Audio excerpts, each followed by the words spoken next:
Emergency call from Outpost 4. The USS Enterprise is moving to investigate and assist. Outpost 4 reported under attack, sir. Behind the calm voices and starched uniforms of the Star Trek crew were stories filled with ambition, scandal, heartbreak, and in one unforgettable case, a revealing moment that fans still talk about. This countdown dives into 10 unforgettable cast members whose real lives were just as dramatic as any space mission. Some overcame personal struggles, others took shocking turns. And one legendary actress made a bold move that redefined how fans saw her forever. You've seen them as icons of the final frontier, but you haven't seen this side. What did one actress reveal that left audiences gasping? From the captain's chair to unexpected controversy, these 10 legends prove that not all drama happened in deep space. William Shatner. William Shatner, born in Montreal, Quebec, came to embody the quintessential space captain in American pop culture through his role as James T. Kirk. Before achieving iconic status, Shatner endured a turbulent start in the entertainment world. Trained in classical theater, he worked with the Stratford Festival and appeared on Broadway, but his transition to Hollywood was anything but smooth. After a string of small roles in television and film, Shatner's fortunes hit rock bottom. He was living out of his truck and taking whatever parts he could find to stay afloat financially. His casting as Kirk not only salvaged his career, but changed it forever. When Star Trek debuted in 1966, it wasn't an overnight hit. However, Shatner's commanding screen presence, charisma, and delivery helped drive the narrative and give the series a steady center. His portrayal of Kirk balanced authority and impulsiveness, turning him into a leader who was both relatable and inspirational. Though the original series lasted only 3 seasons, Shatner's performance was integral to building the loyal fan base that would eventually turn the show into a cultural phenomenon through reruns and conventions. Shatner's work on Star Trek didn't conclude with the show. He resumed his role as Kirk in 7 feature films, even directing Star Trek V, The Final Frontier. In franchise outside of that, he became a mainstream hit in the action series T.J. Hooker and received recognition for his role as Denny Crane in The Practice and Boston Legal, winning him 2 Emmys. His career path demonstrated that he was able to excel both in science fiction and legal drama, showing a versatility that at times was underestimated as a result of his initial typecasting. Aside from acting, Shatner has also experimented with music, though with divided opinions, and written several science fiction novels and memoirs. His capacity to endlessly reinvent himself and connect with new generations of people attests to his resilience and versatility. Now in his 90s, Shatner still makes convention appearances, voices animated work, and even flew to space on Blue Origin's suborbital capsule in 2021, becoming the oldest person to travel in space. Living proof that Captain Kirk indeed boldly went where no man had gone before. But behind Kirk's fiery passion stood a figure of cold logic who would become just as legendary. Leonard Nemoy. Leonard Nemoy, born in Boston, Massachusetts, gave the world one of its most enduring fictional figures in Mr. Spock, the half-Vulcan science officer whose cool logic and inner struggle between reason and emotion captivated audiences. Trained in acting from an early age, Nemoy's pre-Star Trek roles ranged from westerns to low-budget horror films. But it was Spock, introduced in 1966's Star Trek, that changed the course of his life and made him a pop culture mainstay. Spock's stoicism and rationality contrasted sharply with Captain Kirk's passionate instincts, creating a balance that became central to the series' success. However, Spock's popularity came at a personal cost. Nimoy became so closely identified with the character that he began to feel overshadowed by it. In 1975, he published I Am Not Spock, in which he explored the challenges of being defined by one role. This sparked controversy among fans, but in time, Nimoy came to embrace Spock as an extension of himself. 2 decades later, he released I Am Spock, reflecting a more harmonious view of his legacy and revealing how deeply Spock's values of logic, ethics, and identity mirrored his own. Nimoy's contribution to Star Trek extended far beyond acting. He directed the movie Star Trek III, The Search for Spock, and Star Trek IV, The Voyage Home, the latter having an outstanding acclaim as it was said that it touched people's hearts with its humor and ecological theme. He really gave creative inputs that became the voice of the franchise at a time when it was so critical to expansion. Nimoy also had an impact on the casting decisions and storyline, so that he really made himself not just a performer, but a visionary in this. Outside of Star Trek, Nimoy had a great many creative activities in his life. He was also a poet, photographer, and musician, into introspective art with identity and humanity themes.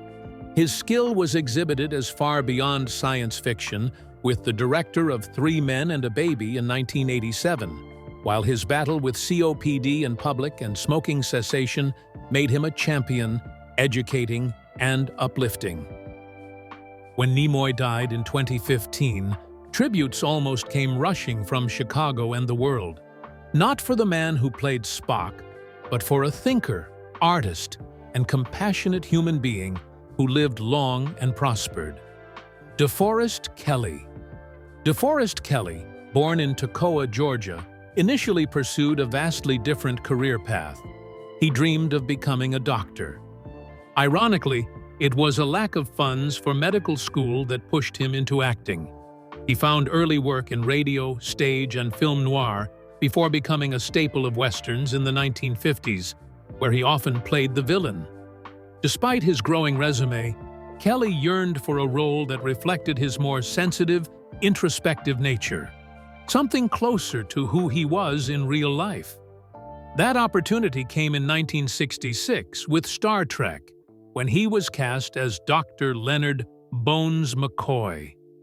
Reluctant at first, due to the science fiction label, Kelly soon embraced the role.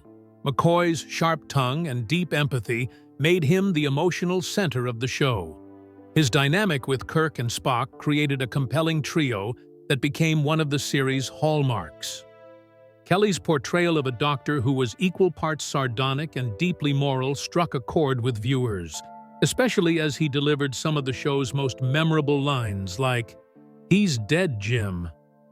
Kelly returned for McCoy in all 6 of the original Star Trek feature films and made a special appearance as a 137-year-old Admiral McCoy in Star Trek: The Next Generation's pilot episode. He deliberately avoided other major acting roles that might eclipse McCoy's legacy, to be available as a mentor for younger actors and to participate in Star Trek conventions. This devotion to the franchise and his sincerity in private life made him a beloved figure not just among the fans, but also among his fellow cast and crew members. DeForest Kelly passed on from stomach cancer in 1999, leaving a heavy imprint of his legacy. His ashes were then sent for a space burial, together with those of another Star Trek cast member, James Duhan, his final voyage, symbolically speaking. Star Trek fans remember Kelly's gentle wisdom, as both McCoy and as a man, as the spirit of the original crew. Kelly's contribution to the franchise is not measured in loud scenes or dramatic speeches, but in the quiet dignity he imparted to the stars. James Duhan. James Duhan, born in Vancouver, British Columbia, led a life filled with real-world heroism long before he took his place in science fiction history. A decorated soldier in World War II, he stormed Juno Beach during D-Day as part of the Royal Canadian Artillery. That night, He was accidentally shot by a fellow Canadian sentry, taking 6 bullets, 4 in his leg, 1 through a finger he would lose, and another that struck a cigarette case in his pocket, saving his life. These experiences left an indelible mark on Duhan and deeply informed the resilience and grit he brought to his most famous role. As Montgomery Scotty Scott, the Enterprise's miracle-working chief engineer, Duhan turned what could have been a secondary role into an indispensable pillar of the crew. His decision to give Scotty a Scottish accent, based on admiration for Scottish soldiers he fought alongside, added charm and believability to the character. Despite the loss of a finger, Duhan expertly concealed it in his performances, though eagle-eyed viewers can spot it in a few episodes. His character inspired countless fans to pursue careers in engineering and remains a pop culture archetype for technical problem solvers everywhere. Off-screen, Duhan proved that his impact went beyond sci-fi. One moving story relates how one of his fans, who was suicidal at the time, wrote him a letter asking for help. Instead of dismissing her, Duhan invited her to visit him at a convention. They kept in contact throughout the years, and eventually, the woman turned her life around and graduated with her degree in engineering. Duhan stated that this was the most meaningful moment in his life, holding greater significance than any acting role. His heroism lies not just within the stories, but in reality through the kindness, patience, and belief that he showed to others. Duhan passed away in 2005, and in a fitting tribute to his legacy, part of his ashes were launched into space aboard a Falcon 9 rocket and subsequently smuggled aboard the International Space Station. A proper send-off for a man who weekly took the Star Trek fans to the stars. From a war hero to cultural icon, Duhan exemplifies the best of human resilience and kindness.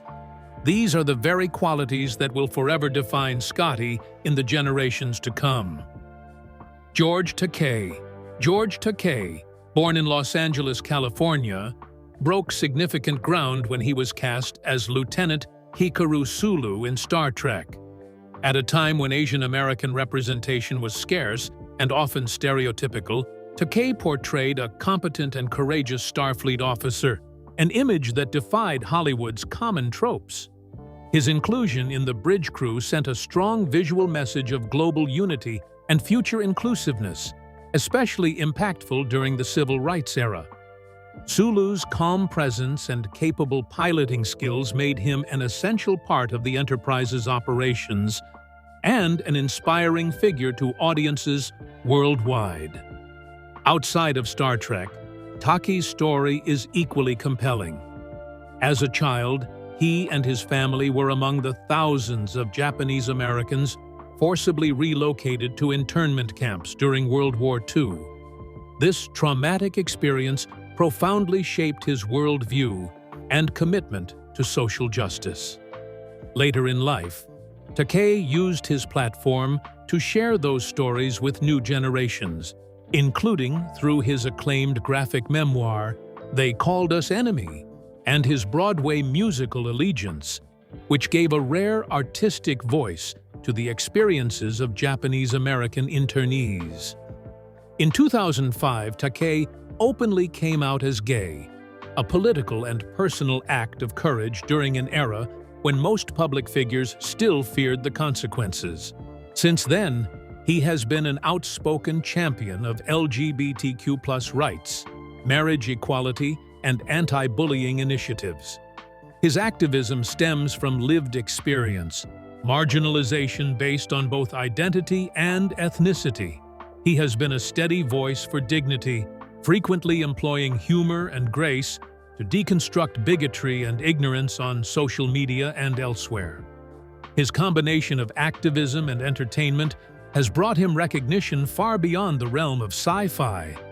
Takei continues to employ his fame to inform, campaign, and entertain.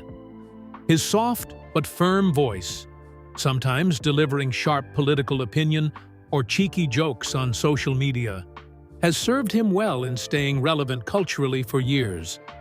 From the Enterprise bridge to the front lines of civil rights, Taki has employed each platform afforded to him to fight for justice, equality, and representation, personifying the very principles Star Trek has always endeavored to embody.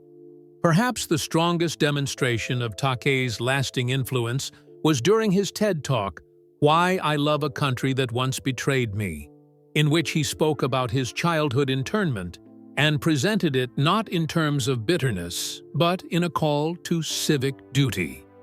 Democracy can be as good as the people can be, and it is also as imperfect as people are, he said, exhorting crowds to stay alert to injustice.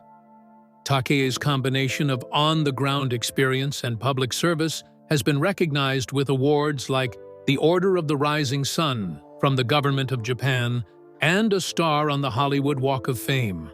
His activism is not performative. It's rooted in decades of individual sacrifice and cultural narrative, spanning generations who view him not only as an actor, but as a symbol of resilience, reconciliation, and unshakable hope. As Taki fought for justice both on and off screen, another cast member was quietly making his own bold moves, starting with a mop of Beatles-inspired hair. Walter Koenig. Walter Koenig, born in Chicago, Illinois, entered the Star Trek universe in its second season as the youthful ensign Pavel Chekhov. Designed to appeal to a younger demographic, and as a nod to the space race's Soviet competition, Chekhov brought an energy and enthusiasm that added dimension to the crew. Koenig's faux Russian accent, 1960s mop-top hair, and wide-eyed optimism made the character both comic relief and, at times, a surprising voice of reason on the bridge. He quickly earned his place as a beloved member of the ensemble. Though Chekhov was often relegated to smaller roles in the original series, Koenig made the most of every moment. His character matured in the Star Trek films, especially in The Wrath of Khan and The Voyage Home, where he took on more active roles and helped drive key plot points. Off-screen, Koenig was deeply interested in storytelling.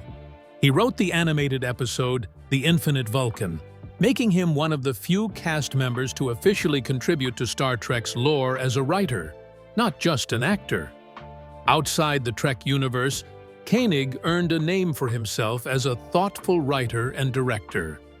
He wrote works such as Chekhov's Enterprise and the satirical Buck Alice, and the actor Robot, and acted in the sci-fi series Babylon 5 as the treacherous telepath Alfred Bester, a role that demonstrated his range in a darker, more complex kind of character. The other half of his time was spent teaching acting and attending conventions, where he is admired not only for his work, but for his humility and intellect. Koenig also carried some of his energy into humanitarian work that included causes for human rights in Southeast Asia.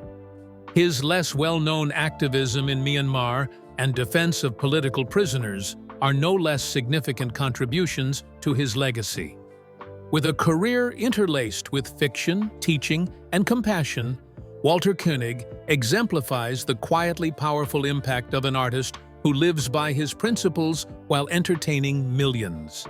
Even though his character had a lighter on-screen presence, Koenig's acting style was rooted in serious craft and cultural consciousness. In interviews, he would discuss the difficulties of being one of a handful of Russian Jewish actors during mid-century Hollywood, observing that his playing of Chekhov was partly a means to undermine Cold War cliches. "I was supposed to symbolize the thought that we were all together in the future," he once explained, citing Star Trek's utopian vision of world cooperation. This idealism appealed to global audiences, particularly in nations where the show ran while politically charged. Significantly, Russian cosmonaut Yuri Gagarin's name was used in Chekhov's background, grounding the character in a mix of fictionalized future and actual science history. Koenig's performance, though sometimes played for laughs, was imbued with subtext mirroring Gene Roddenberry's vision of an inclusive, genuinely optimistic future. Majel Barrett. Majel Barrett, born in Cleveland, Ohio, was not just a cast member. She was the backbone of the Star Trek franchise in more ways than one. Originally cast as number 1 in the first pilot, her authoritative role was scrapped after NBC executives deemed it too controversial for a woman to hold second in command. Rather than retreating from the series, Barrett returned as Nurse Christine Chappell, a compassionate presence in sickbay with unrequited feelings for Mr. Spock. Despite the role's romantic angle, she imbued Chappell with a quiet intelligence and loyalty that left a lasting impression. More famously, Barrett became the voice behind every computer in Star Trek for decades. Her calm, clipped diction became a subtle but constant presence across every series from the original series through Voyager, even appearing posthumously in Star Trek Discovery. This made her the only performer to appear in some form in nearly every generation of Star Trek, helping knit together a sprawling, multi-decade narrative with auditory continuity that fans instantly recognized. Barrett extended her influence far beyond the screen. In 1969, she would marry Star Trek creator Gene Roddenberry and assume the role, in effect, of the custodian of his creative legacy after his death. She forged ahead with the casting and development of Star Trek: The Next Generation, and oversaw the very tone of Trek in the 1990s resurgence. Production and advocacy work behind the scenes kept Gene's vision of a progressive, thoughtful science fiction series alive. Majel Barrett died in 2008, but her influence is felt in every voice command given on ships in the Star Trek universe.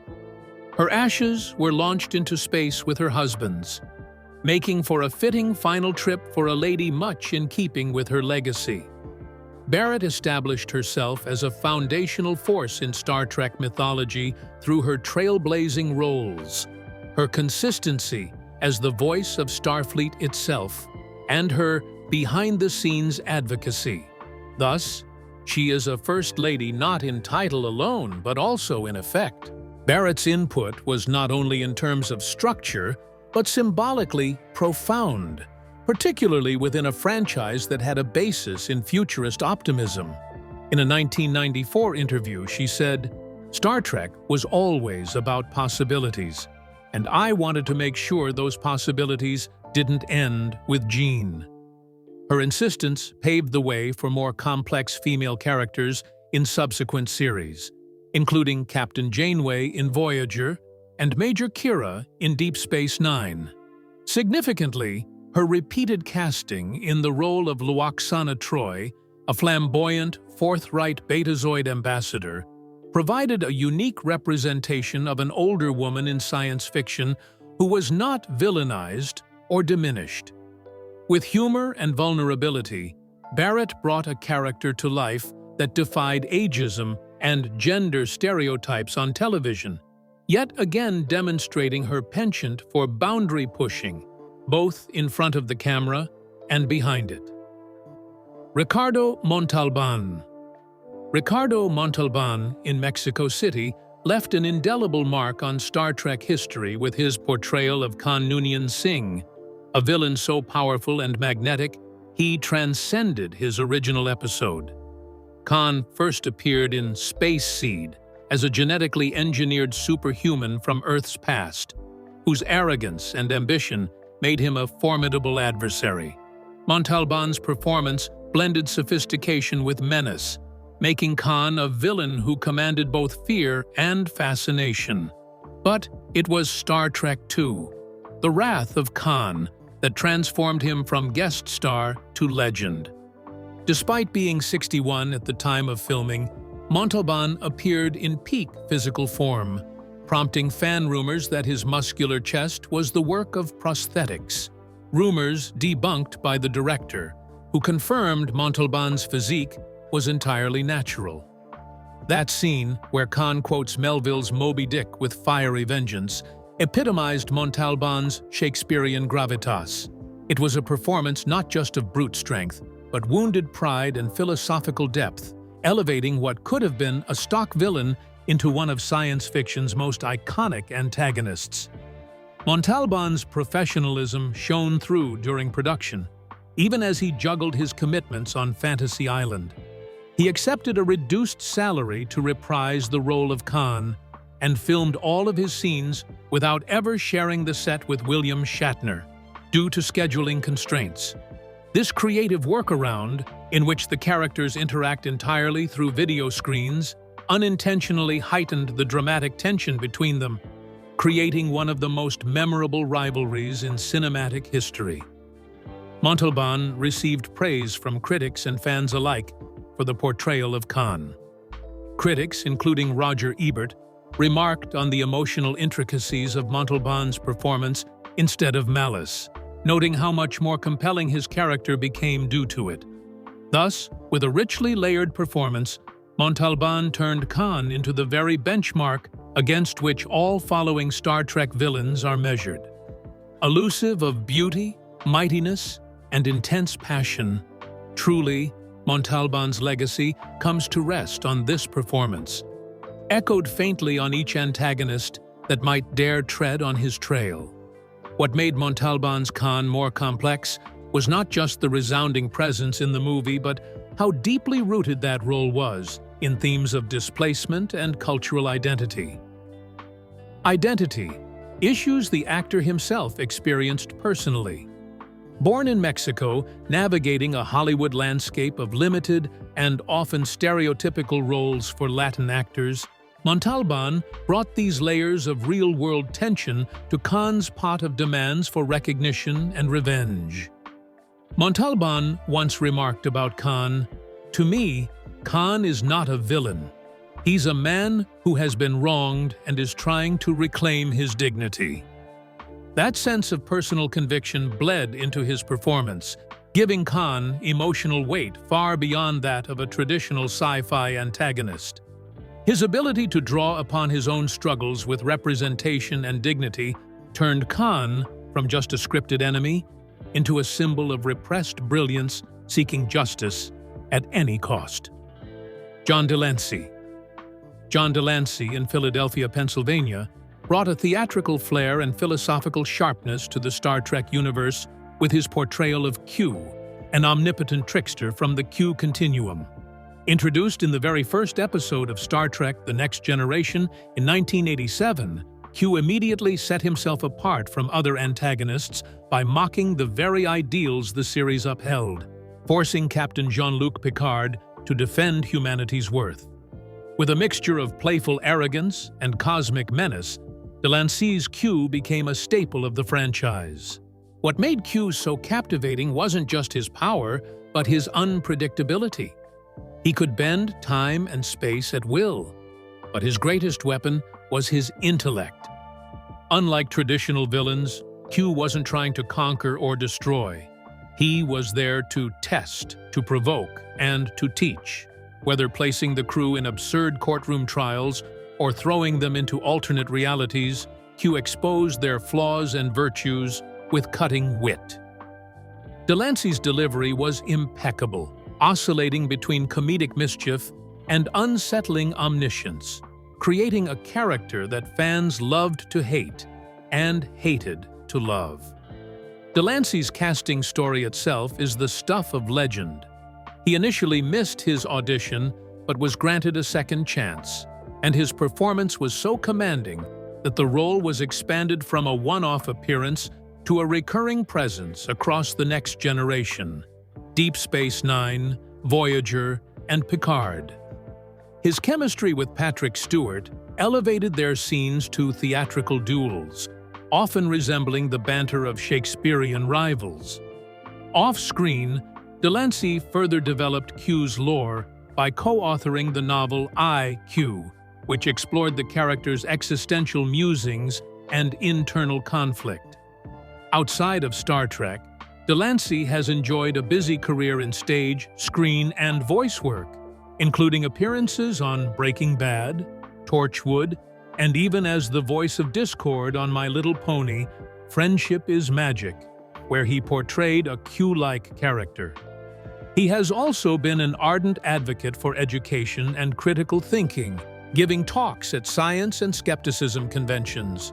Delansancy's Q continues to be one of the franchise's most philosophical and complicated characters, a human incarnation of the show's endless question: what is it to be human? Q's influence wasn't merely a philosophical challenge. It was also a mirror held to the moral complexity of power and responsibility in a post-Cold War universe. In the highly praised episode Tapestry, Q offers Picard an opportunity to recreate his past, ultimately demonstrating that difficult decisions forge significant lives.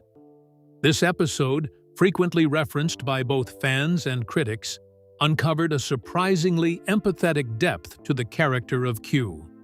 As Delansancy once described in an interview, Q was never about destruction, he was about confrontation. He stood before humanity, holding up a mirror, sometimes with a grin, sometimes with a punchline. That nuance enabled viewers to connect with Q on a deeper level, not just as a cosmic pest, but as a necessary foil who challenged the heroes and the audience to grapple with questions of destiny, transformation, and identity.